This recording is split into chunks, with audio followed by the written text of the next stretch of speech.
मिला तुम्हें? तुमने भी मुझे क्या लेने भेज दिया? अजीब हो तुम भी। चुप हो जाओ, सही वाला बिल आए हो तुम? हाँ, मुझे क्या पता, जो तुमने मुझसे मंगवाया था ठीक है, वो ये दे सही दिया है। उन्होंने। क्या इससे पता चल जाएगा? हाँ।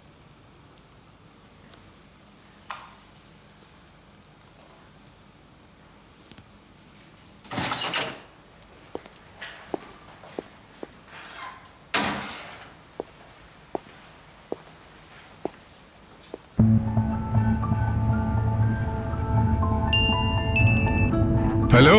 Good morning. इतनी सुबह सुबह क्या हुआ? हम लोग इस्तांबुल जा रहे हैं, यही बताना था आपको।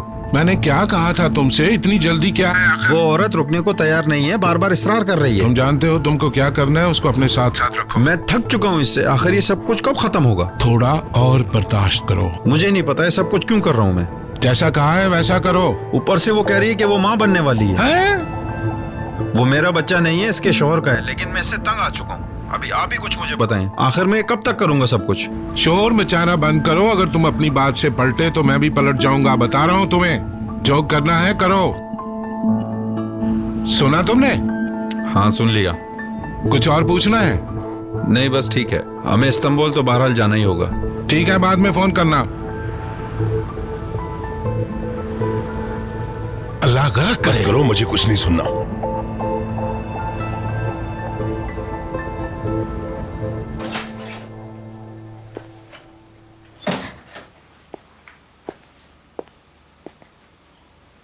मुकद्दस,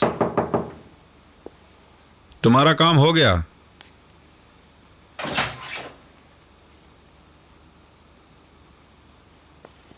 हाँ, क्या हुआ? मैं माँ बनने वाली। तो अब क्या करें?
जी हम आ गए।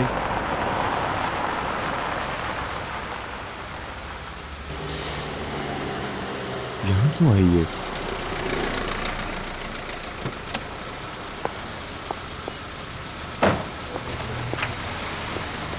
फातिमा गुल,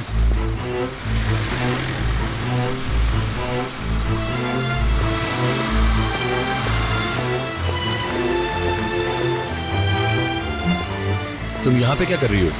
तुम मेरा पीछा कर रहे थे? मैंने कहा यहाँ पे क्या कर रही हो? क्यों पीछा किया तुमने मेरा? क्योंकि मुझे लगता है कि तुम मुझसे झूठ बोल रही हो। फातिमा गुल, यहाँ पे क्या काम है तुम्हारा? कोई भी काम नहीं है। आखिर ये हो क्या रहा है? हाथ छोड़ो। बताओ मुझे, क्यों आई हो तुम यहाँ पे? फातिमा गुल, मुझे बताओ। मैं उसके खिलाफ शिकायत दर्ज कराने आई थी। जो रॉन्ग कॉल्स आ रही थी उसकी वजह से मैं खौफजदा हो गई थी। कोई और बात भी है ना? मैंने कहा ना, उन कॉल्स की वजह से। कोई बात है जिसका मुझे इल्म नहीं है? कुछ नहीं है। झूठ मत बोलो मुझसे। मैं जानता हूं कल रात तुमने अपने भाई राहिमी से बात नहीं की है और ना ही सुबह फोन किया। मुस्तफा को फोन किया तुमने। हमें फोन मत करना, तुमने उसे ये कहा और उसने तुम्हें धमकी दी। इतना कुछ होने के बावजूद तुम उसे फोन कर रही थी। उसको नहीं, कादिर साहब को किया था। कादिर साहब, मैं बहुत डरी हुई हूँ। करीम सही कह रहा था, शायद वो कुछ भी कर सकता है। वो जानता था कि करीम रेस्टोरेंट में नहीं है। उसके पास हमारे एक एक पल की खबर होती है। तुम्हें सब कुछ बता देना चाहिए करीम को। नहीं बता सकती उसे, अगर ऐसा किया तो करीम उसके पास चला जाएगा और कोई ना कोई गड़बड़ हो जाएगी। यही चाहता है मुस्तफ़ा। वो बार बार मुझसे कह रहा था कि जाओ जाके बताओ अपने शौहर को।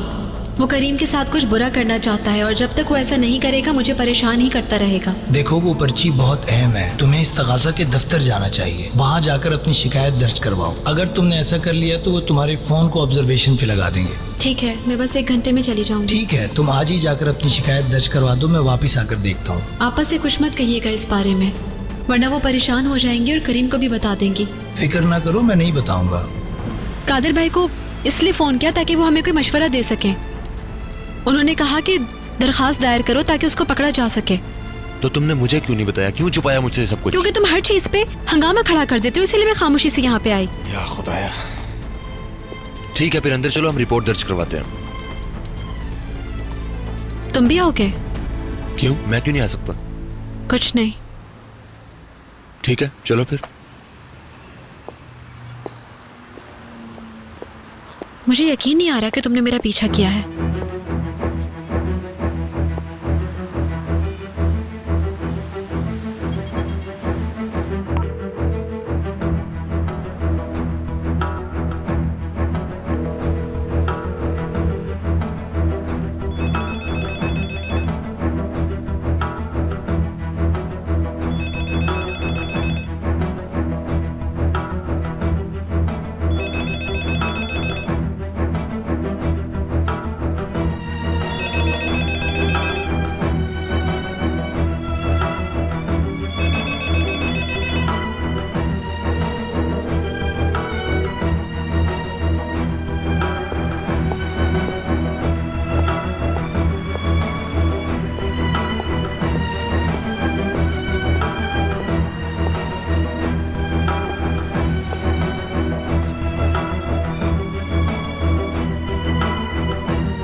सुबह बखैर।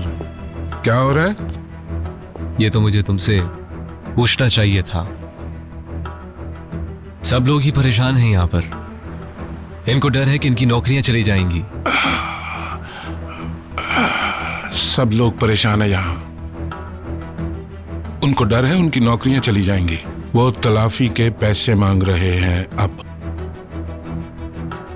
हाँ, हम लोग बुरी तरह से फंस चुके हैं। कड़ी सूरत हाल है हमारे लिए। हमारे सारे साजो सामान पर वो लोग कब्जा कर सकते हैं, तुम्हारी गाड़ी समेत। हम अपनी काफी चीजें खो सकते हैं। मुनीर साहब, मैं पैदल तो नहीं जाऊंगा ना? किसी और की गाड़ी का इंतजाम करें आप। मुस्तफा, हम बहुत दे चुके हैं, मगर तुम हमेशा और लालच करते हो। तुम्हें इन सब चीजों की कीमत चुकानी पड़ेगी। दिमाग के किसी कोने में ये बात बिठा लो। सीधी बात करें। महलतम, तुम गहरे पानियों में जा रहे हो। मैं अभी तक समझ नहीं पाया आप क्या कहना चाह रहे हैं। सलीम जान गया है कि तुम्हारे और महलतम के बीच क्या है। क्या?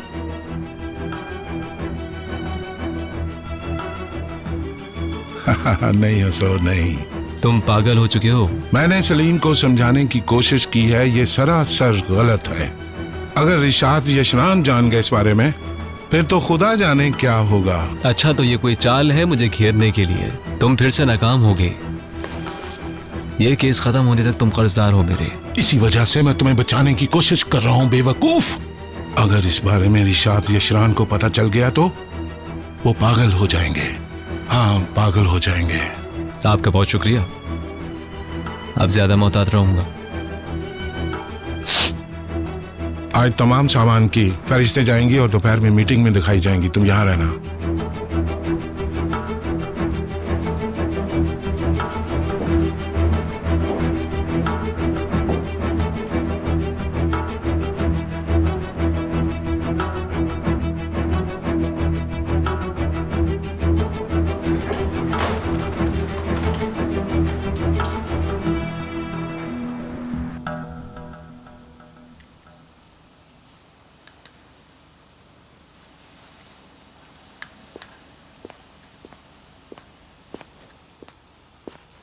अमेरिका की शॉपिंग तुमने अभी से शुरू कर दी?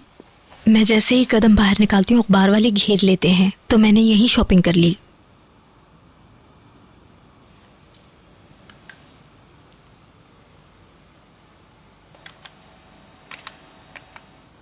तुम्हें कुछ चाहिए? हाँ, एक परफ्यूम ले लो। ठीक है।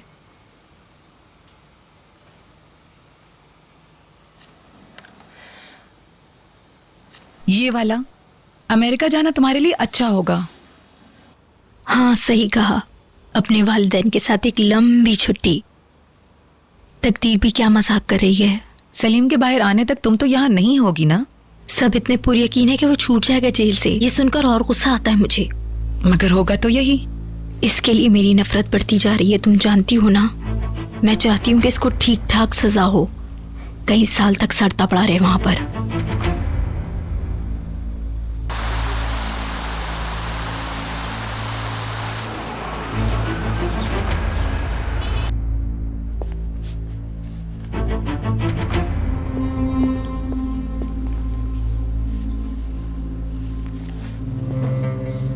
उफ, ओए ख्याल कर, नहीं तो वहां आकर तुमको गीला कर दूंगा, समझे? हिचमत को इस कपड़े धोने वाली औरत को। अगर तुम कभी कभार ये कर लिया करो तो यहाँ कुछ कम बदबू आए। तुमने समझाया नहीं इसे क्या?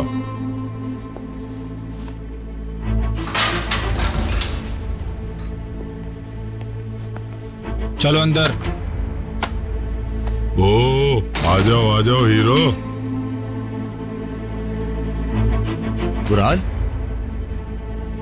बुराल, अरे वाह, तुम बिल्कुल ठीक हो गए। जबरदस्त। ओ, पुरानी जोड़ी है। अपना मुंह बंद रखो तुम। आ जाओ आओ। और बताओ।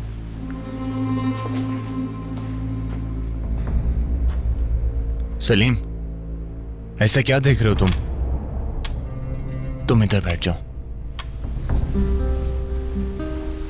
ओए, तुम भी इन्हीं के साथी हो ना? तुम्हें भी यहाँ पत्ते खेलने के लिए लेकर आए? अच्छा, तुम्हारा दिल करे तो मेरे साथ खेल लो। छोड़ो उन्हें, मत तवज्जो दो उनकी तरफ। तुम भी यार पहले दिन ही उसे दिल बर्दाश्त कर रहे हो, हद होती है। कैसे हो तुम? जैसा नजर आ रहा हूं। चाय का मूड है तुम्हारा? मेलतम ने मुझसे तलाक ले लिया। उसकी जिंदगी में कोई और आ चुका है। मैं यहाँ नहीं रह सकता। सुना नहीं, उसने तलाक ले लिया। सलीम, मैं तो पागल हो जाऊंगा यहाँ। कुछ नहीं होगा, तुम्हें फिक्र करने की कोई जरूरत नहीं। हम हैं ना तुम्हारे साथ, तुम्हें कुछ नहीं होगा। वैसे भी हम ज्यादा दिन नहीं रहेंगे यहाँ, जल्दी बाहर होंगे और फिर इन सब की कीमत चुकानी होगी। तुम देख लेना, सब अच्छा यहाँ होगा। से निकलने के बाद हम उन सब से बदला लेंगे।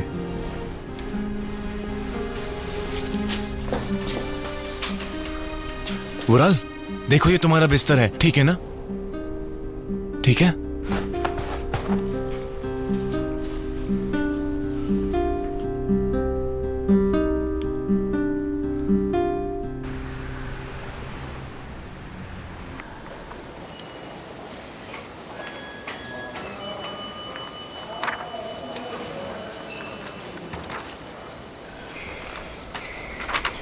ठीक है, फिर हमने घर और रेस्टोरेंट के बारे में शिकायत लिख दी है।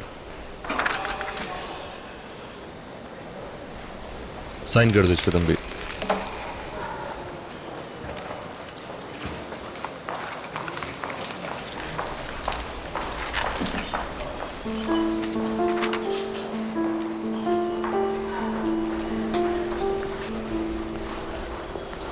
लाओ। क्या देख रहे हो? तुम्हारी तस्वीर देख रहा था। हमारी शादी के दिन की है। अच्छी तरह याद है मुझे। ये मुझे तो, मैं देख के आता हूं।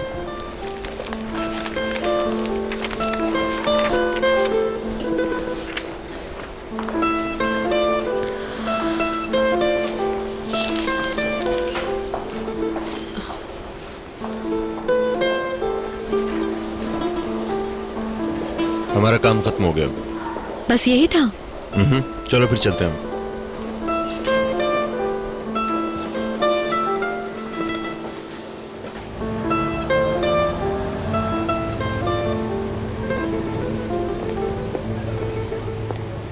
गाड़ी कहाँ है? गाड़ी नहीं है, हम टैक्सी में जाएंगे। हाँ, गाड़ी तो मैं पहचान जाती ना। फिर से शुरू हो गई। कैसे पीछा करने को कहा होगा ना तुमने टैक्सी वाले को, फिल्मों की तरह।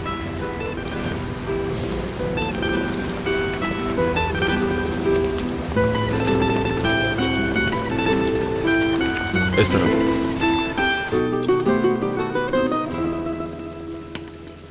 ठंड हो गई है ना? नहीं पी सकती, मेरे पेट में दर्द अभी भी हो रहा है। खराब है क्या? नहीं, लेकिन अगर मैंने पी ली तो खराब हो जाएगा। अच्छा खैर, इससे निजात पाओ, तबीयत संभल जाएगी तुम्हारी। क्या तुम इसे पैदा करने के बारे में तो नहीं सोच रही? अभी मुझे नहीं पता, मेरा तो दिमाग ही काम नहीं कर रहा। इसमें सोचने वाली क्या बात है? तुम बिल्कुल भी नहीं कर सकती।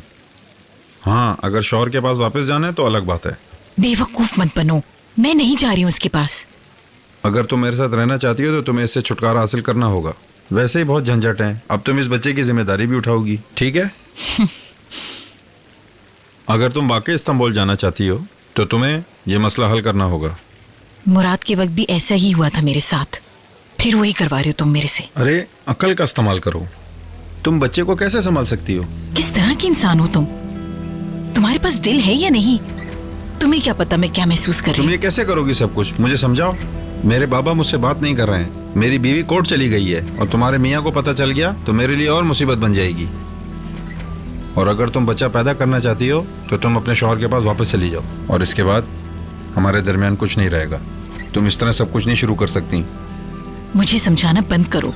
मैंने कहा मुझे समझ नहीं आ रही। थोड़ी देर खामोश हो जाओ और मुझे सोचने दो। मेरे ख्याल में हम लोगों को चलना चाहिए।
ये सब धुले हुए हैं। तुम जाओ, मैं सब कुछ संभाल लूंगी। मैंने उस्ताद से बात कर ली है, छुट्टी ले ली है मैंने। आज मैं यही हूँ। आज तो रेस्टोरेंट भी काफी देर से खोला है हमने। बताओ तुम्हारी क्या मदद करूं?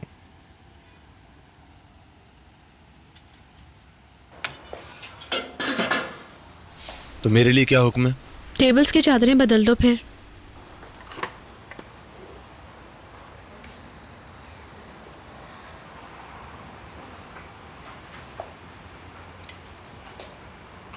आइंदा कभी मुझसे कुछ ना छुपाना। और प्लीज, तुम्हारा पीछा किया मैंने, गुस्सा मत करना। आइंदा सच बोलोगी तो ऐसी जरूरत ही नहीं पड़ेगी। तुम मेरा पीछा इसलिए नहीं कर रहे थे कि तुम परेशान थे, बल्कि इसलिए कर रहे थे कि तुम्हें मुझ पर भरोसा नहीं है।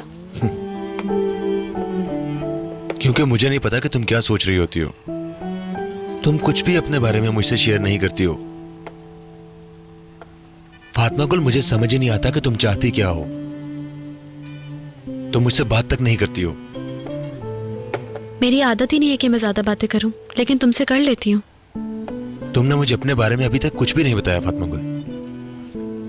इस तरह हमारे दरमियान फासले बढ़ते जाएंगे, जिनको मैं कम करना चाहता हूं। इस तरह मैं तुम्हें नहीं समझ पाऊंगा। मुझे अभी थोड़ा सा वक्त चाहिए होगा। आज मैं जहां खड़ी हूं, मैं ये सोच भी नहीं सकती थी कि ऐसा होगा मेरी जिंदगी में। तुम मेरे सबसे बड़े दुश्मन हुआ करते थे और अब देखो। अब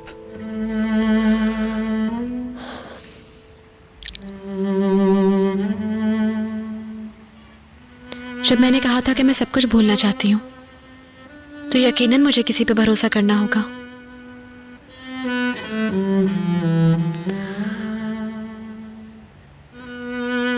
अब मैं खुद को महफूज महसूस करती हूँ।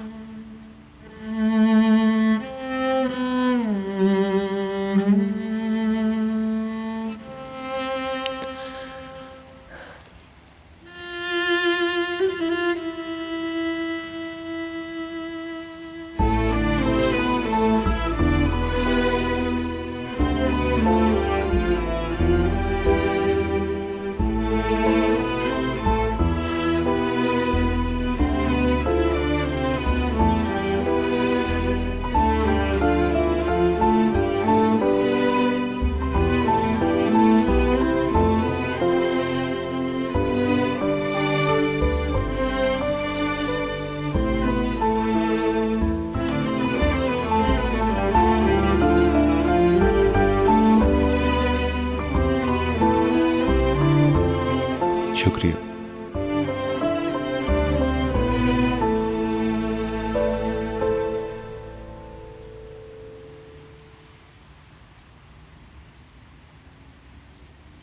मैं टेबल की चादरें बदलता हूँ।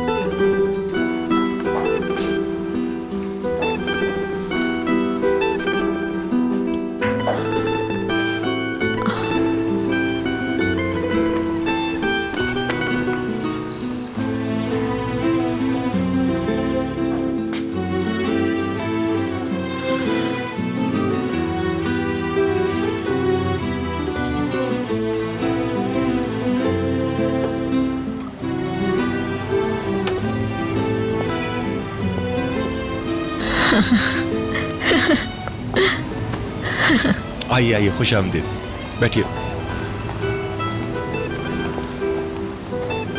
बहुत बहुत शुक्रिया। ये जगह अभी नहीं खोली है? खाने को अभी क्या है, मैं अपनी बीवी से पूछता हूँ क्या रेडी है। ठीक है, बहुत बहुत शुक्रिया।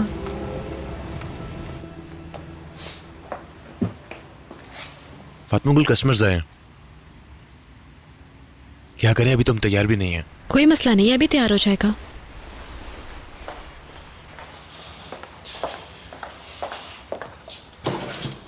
खुश आमदीद।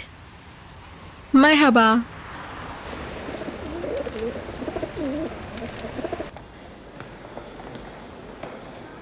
मैं बोर हो गया हूँ, घर चले। मुराद प्लीज अच्छे बच्चों की तरह यहाँ बैठ जाओ मेरे पास। हम मम्मी से बात कब करेंगे?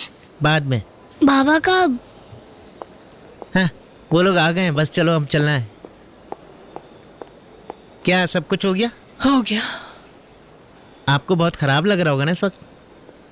जाहिर है। मुझे भी ये सब कुछ बहुत खराब लग रहा था, बहुत खराब। हम लोग फिर चल रहे हैं। हाँ, हम लोग चल रहे हैं। एयरपोर्ट जाएंगे, वहाँ पर जहाज में बैठेंगे और जहाज हमें सीधा इस्तांबुल ले जाएगा। बाबा मम्मी के पास चलते हैं फिर। बाद में। बाबा हर चीज बाद में क्यों? क्या मसला है? लाओ मुझे अपना हाथ पकड़ाओ। चलो अब चलते हैं हम लोग। हाँ उमर, मैं मरियम साहिबा के साथ था, वो बयान दे रही थी। माफ करना, मैं उस वक्त बात नहीं कर सका। कादिर भाई कोई बात नहीं, हो गया सब कुछ। हाँ, हम लोग वापस जा रहे हैं इस्तांबुल। तुमने कॉल क्यों की थी? वो यशरान की गवाह थी, हैसरोविक। मैं जान गया हूँ वो कौन है, तमाम मालूमात मेरे पास है उसकी। कौन है वो? उमर, हैचरोवेचिक का पता चल गया है कि वो कौन है। आसूद उनसलान उसका असल नाम है। वो एक तवाइफ है। क्या? मार्केट में लोग उसको आंसू के नाम से जानते हैं। आंसू निकनेम? हैचरोवेचिक उसका असली नाम है?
हेलो।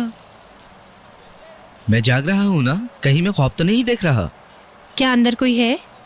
नहीं, आ जाओ।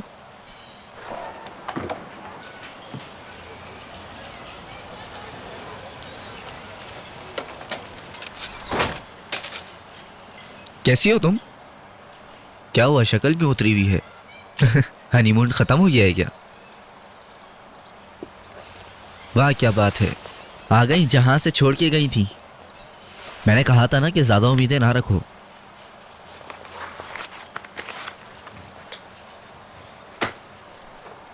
क्या है? खोल के देख लो।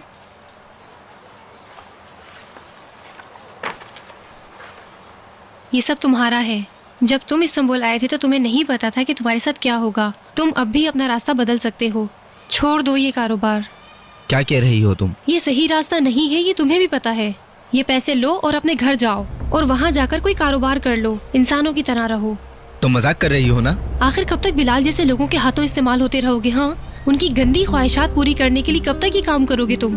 मैं तुम्हें एक चांस दे रही हूँ इस दलदल से बाहर निकलने के लिए। दूर हो जाओ इस गंदगी से। तुमको ये पैसे कहाँ से मिले? हाँ, मुस्तफा का जैकपॉट लग गया।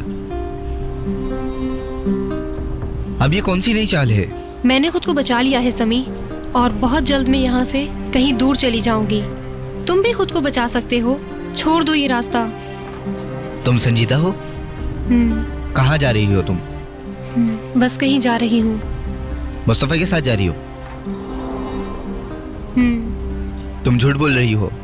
उसने तुम्हें पैसे देके भगा दिया है ना? ये अहम नहीं है। वादा करो कि तुम अपने घर चले जाओगे। अच्छा ठीक है, मगर मुझे समझ नहीं आ रही कि ये तुम क्यों कर रही हो। इन सड़कों पर हमने कुत्तों जैसी जिंदगी गुजारी है। एक साथ काम किया। तुम मुझसे बहुत लड़े और तुम वही करते थे जो तुम्हें ऑर्डर दिया जाता था। और मैं चाहती हूँ कि अब तुम एक नई जिंदगी की शुरुआत करो। अब तुम अपने घर जाओ और अपने घर वालों के साथ सुकून से रहो। मैं तुम्हारा आंसू किस तरह से शुक्रिया अदा करूं? अल्लाह तुम्हें हमेशा खुश रखे। अभी मत जाओ, थोड़ी देर तो रुको। हम लोग आराम से बैठ के बातें करेंगे ना? फिर कभी।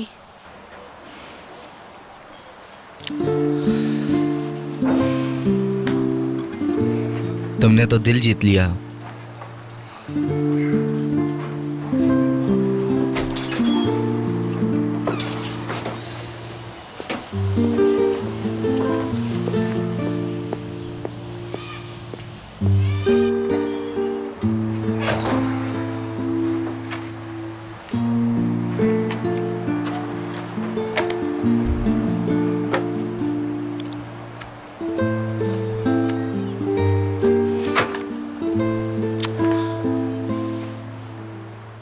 आखिर उस औरत की गवाही से क्या हासिल हो सकता है इन लोगों को? हाँ, क्या चाल है ये इनकी? मेरा ख्याल है वो उससे यकीनन फातिमा गुल के खिलाफ ही इस्तेमाल करेंगे। वैसे वो फातिमा गुल पे कैसा इल्जाम लगा? करीम ने फातिमा गुल की गुमशुदगी की रिपोर्ट पुलिस में दर्ज कराई थी, तो पता चला फातिमा गुल उसके घर में थी। हाँ, तो इसमें ऐसा क्या है? अब वो ये साबित करेंगे कि फातिमा गुल उस औरत के घर में थी और वो दोनों एक दूसरे के दोस्त हैं। वो लोग इंसान कहलाने के लायक तो है नहीं। क्या पता वो लोग और क्या करेंगे अदालत में। जानवर हैं वो लोग, हैवान हैं। इंसानों जैसी कोई हरकत नहीं करेंगे वो लोग। ऐसी औरत पे वो कैसे भरोसा कर सकते हैं? वो तो अलबत्ता नाम भी अपना जाली इस्तेमाल करती है। जज उनकी बात पे क्यों भरोसा करेंगे? फातिमा गुल वैसे ही इतनी मुश्किल में है। ये पता चलेगा तो और परेशान हो जाएगी बेचारी। उसको और तकलीफ देना चाहते हैं ये लोग। गिद्ध हैं, गोश्त नोचने वाले। मगर उनको इस बात का पता कैसे लगा? मेरी समझ में नहीं आ रहा। जाहिर है मुस्तफा से पता चला होगा, और कौन बताएगा उन्हें? एक दूसरे के दोस्त नहीं है वो। इन सब चीजों के पीछे वही है। या शरांस के हक में जैसे उसकी सिर्फ झूठी गवाही काफी नहीं थी, एक नया रास्ता खोल दिया उनके लिए। इतनी छोटी बात कैसे कर सकता है वो? आखिर कोई इतना नीचे कैसे गिर सकता है? अब वक्त आ गया है कि हम उसे किसी तरह रोकें। वो एक कमजोर आदमी है, बल्कि आदमी ना कहो, एक जानवर से भी बदतर है वो। जानवर।